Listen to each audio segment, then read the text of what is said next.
Let me say a few words about this gospel to the adults, and then we'll talk with the students. This is a very interesting story, and clearly it was very important in the early church because it appears in all three synoptic gospels. It's in Matthew, Mark, and Luke, not mentioned in John. The second thing that's important about it is in Mark's gospel, which is the earliest gospel to be written, it appears very early. In Matthew and Luke, it's later in the preaching of Jesus. And what Mark wants to do, he wants to establish the identity of Jesus, Son of God. And therefore, he wants to emphasize that this Jesus, the Messianic Jesus, has the power to forgive sins. Only God has the power to forgive sins. But Jesus is God, and therefore he has the power to forgive sins. That's what Mark wants to emphasize. The second thing which is important, and I'll be very brief because I want to talk to the children also. The second thing that's important is that Jesus saw something that the others did not see. And Jesus saw that this man needed interior healing. He needed an interior healing. Not just the fact that he was on a stretcher, but there was something inside of him, some sin, some struggle, some division that needed to be healed. And Jesus says the first healing is a healing of the inner person.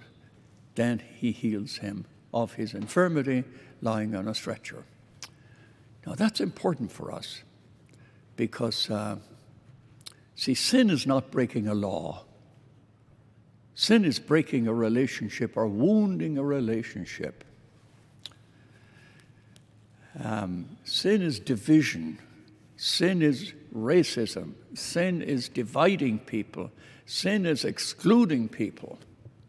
Sin is spreading rumors about people. Sin is breaking a relationship. And when we sin, we break a relationship at three levels. I wound myself. I am less. I am less because I am racist. I am less because I divide people. I am less because I cause a division in my family or in the church. The second thing, we wound the community, our families. We hurt our families. We divide people. We make judgments about people. We exclude people. We won't talk to people. So we wound the community. And thirdly, we separate ourselves from being close to God. So when we want to be reconciled, we have to be reconciled at three levels. Reconciled with God, reconciled with the community, and reconciled inside myself. So we have to get away from thinking that sin is breaking a law. Sin is wounding a relationship, offending God, moving away from God, and offending a community. If a man goes out and is unfaithful to his wife, it doesn't matter if nobody ever finds out.